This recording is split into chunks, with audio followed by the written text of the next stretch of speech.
Hello, Sean Sands from GamersWithJobs.com and the GamersWithJobs conference call, and we're playing I will protect the innocent. a little bit of Overwatch beta. Okay, I actually have no idea what's going on right now. Man, shoot the guys in red. Oh, that guy's got his ult. I'm in a bad place.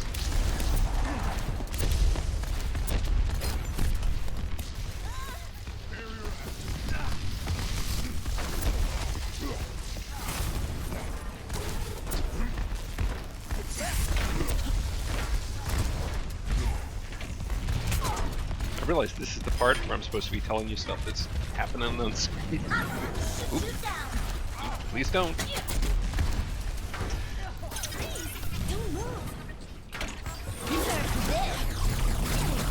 Oh, that's gonna be bad. Oh, that's even worse. So, hi.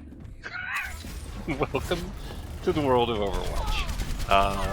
Blizzard's first-person shooter multiplayer action thingy. Came in kind of halfway on a map here. Okay, I do know what's going on. This is a yeah. No. This is a mode where they're trying to get the that ship that's sitting around to the exit point is toward the end of the game. That big circle is where they're trying to escort the ship to. So we're like at the ultimate kind of central exciting moment of the game.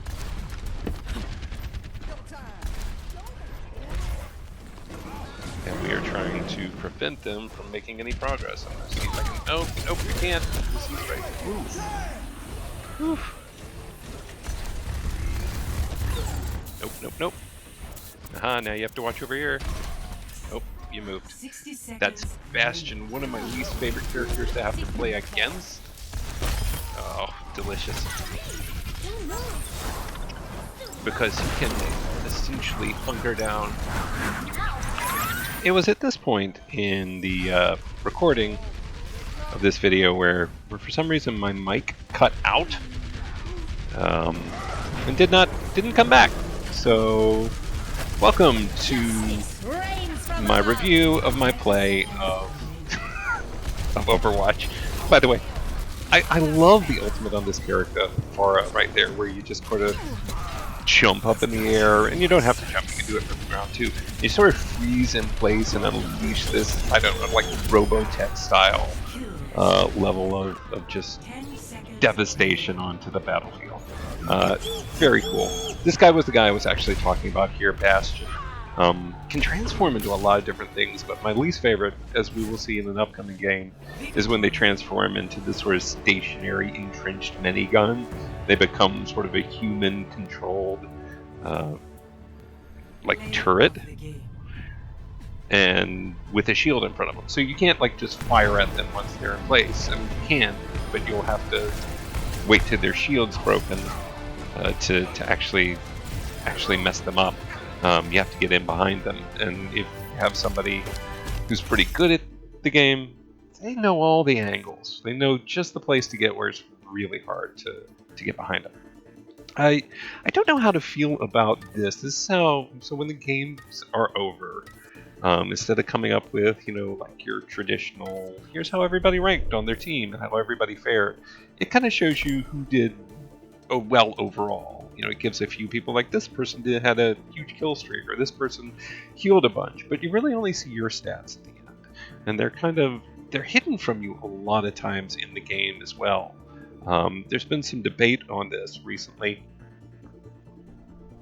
that I've seen on places like Reddit and forums about whether, that's Blizzard trying to avoid people feeling bad about how they're playing, or whether it's just,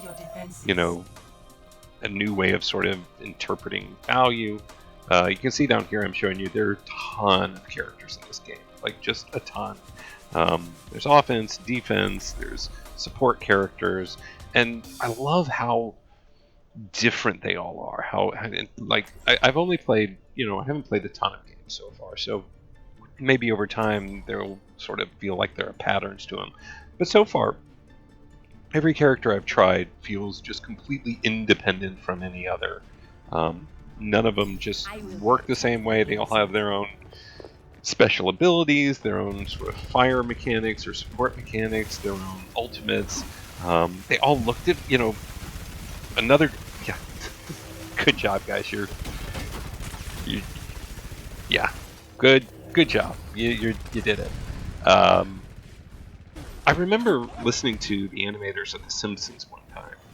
Maybe it's just been Matt Groening talk about how important it is to have characters have their own special sort of unique silhouette. Like if you took any Simpson character, almost any popular one, and even some of the unpopular ones, and you showed nothing but a silhouette, you know what that character was. Same true for like Futurama. You have Fry's spiky hair, you have Zoidberg, looking like a Zoidberg. I think this game has that in a way, like, and having just played a lot of games like Star Wars Battlefront and Halo 4, that doesn't feel like a truth in those games. It's just random, army dude, random future soldier, random stormtrooper. And this game, like, no, I know already in several of these battles, particularly when there's somebody who has a special ability that allows you to see where everybody is, and if they're not in your line of sight, then you just see the silhouette. But I just love hitting dudes with rockets. Just give me a dude to shoot and a rocket to shoot at him, and I'm a happy guy.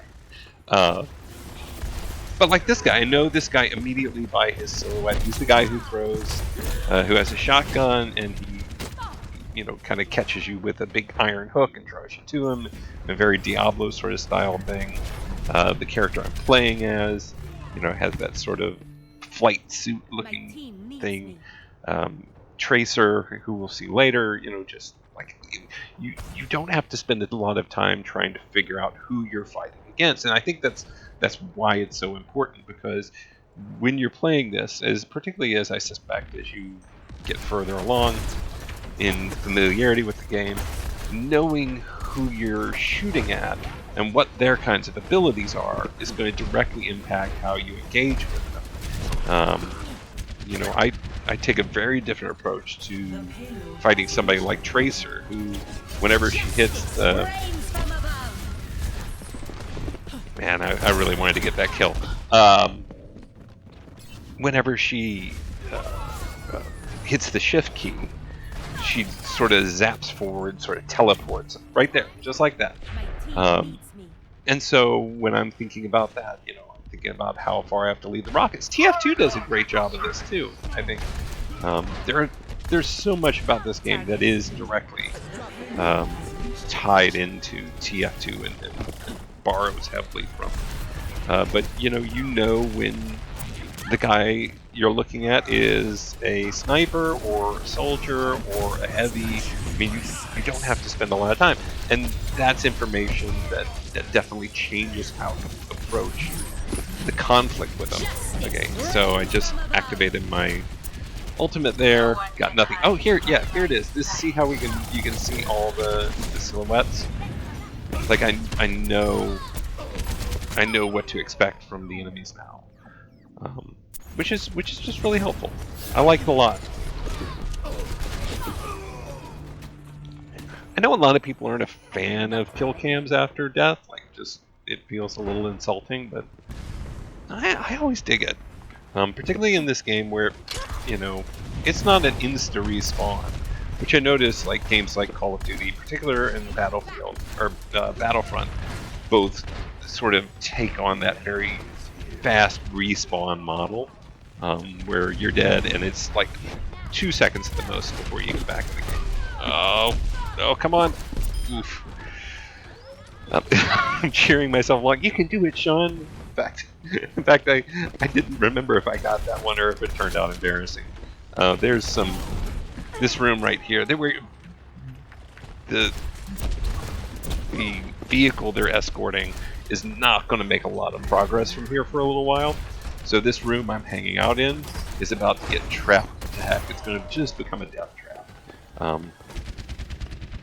Which, yeah, that happens.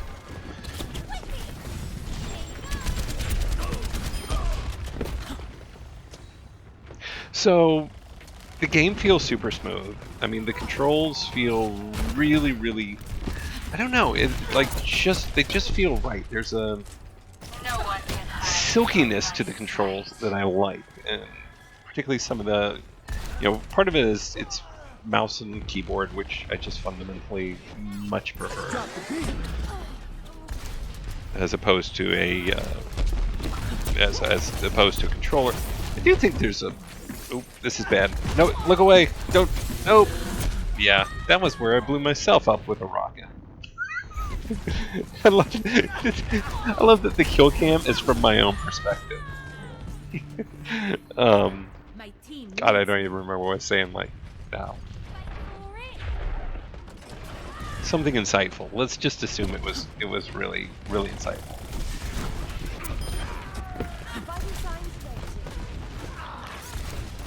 So this is the same mode we were just doing before, where the enemy team is trying to... I don't know what that noise was. The enemy team is trying to move this vehicle to its final point. Whenever they stand next to it and there are no enemies to contest it, they can do that. Oh, nope. That was a bad decision. Fortunately, somebody revived me.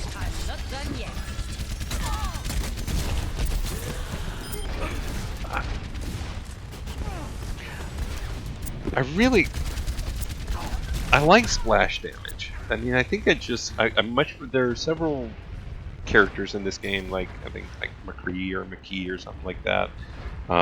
There's a sniper character where if you're just a precision shot, that's good.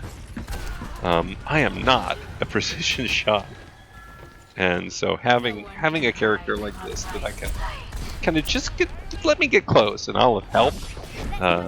That's ideal. Ideal for me. So what we're looking at, that 53% is how far you are toward your ultimate.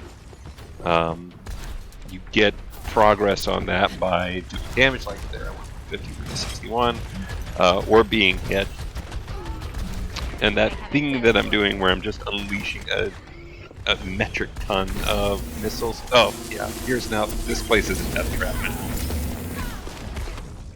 I killed a couple of the turrets in there, but that place is, yeah, you can see those lasers coming off the wall. Those things are brutal. They will undo you fast.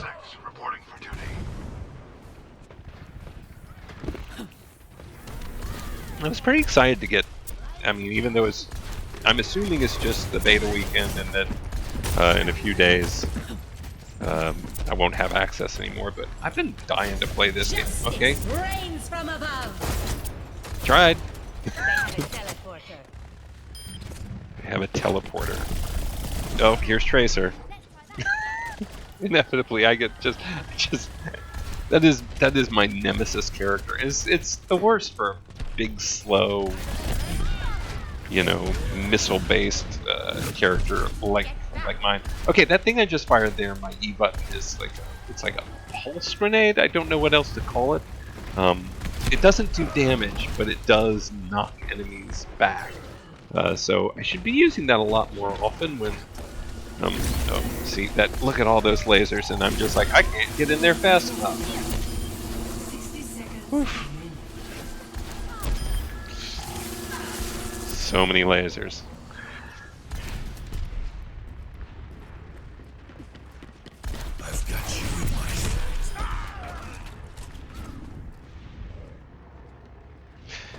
So, yeah, like somebody like Tracer against you can see when I fire those missiles or rockets or whatever, it takes them a good while to make progress to where I was aiming them. 30 seconds.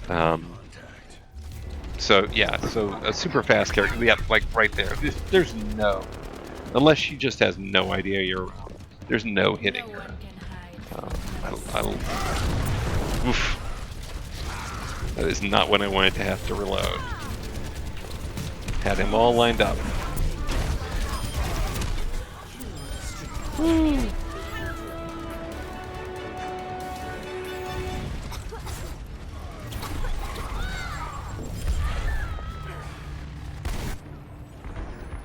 It's a fast, action-paced, like, frenetic game. I feel like it's in the vein of just a classic, you know, TF2. Just it's very, there's something very old school about it. It feels like you know what it actually feels most like is things like the way I remember something like Quake 3 feeling, or even some of the Unreal tournaments. There's not a lot of additional texture to the game. There's not a ton of bells and whistles and, you know, kind of additional stuff going on. It's just sort of straight up action, constant and frenetic, without a lot of, I don't know, not a lot of additional stuff to it. But I mean, it's super early. Who knows what the final version will be like? It's interesting to me that Blizzard has definitely kind of locked this in as a full price game that you just buy, because as many characters as it has and the style, it seems ripe for. I'm showing you a bunch of stuff on the screen, but who cares about that? It seemed like ripe for just taking a free-to-play model or more of a mobile model. But no, they're going to go full bore, make it a full price game. Anyway, I think we're going to call it here. Partly, you know, just because you've got a taste now, and partly because this next game is very long and pretty frustrating and wasn't that good. It was one of those games where I almost couldn't wait for it to be over. So I think we're going to call it here. My name is Sean Sands from Gamerswithjobs.com and the Gamerswithjobs conference call. This has been just a quick look at Overwatch beta. If you get a chance, if it shows up in your Battle.net library, you know, try it out. I recommend it. But until next time, I'm Sean Sands. We'll see you soon. I will protect the innocent. I will protect the innocent. Bye.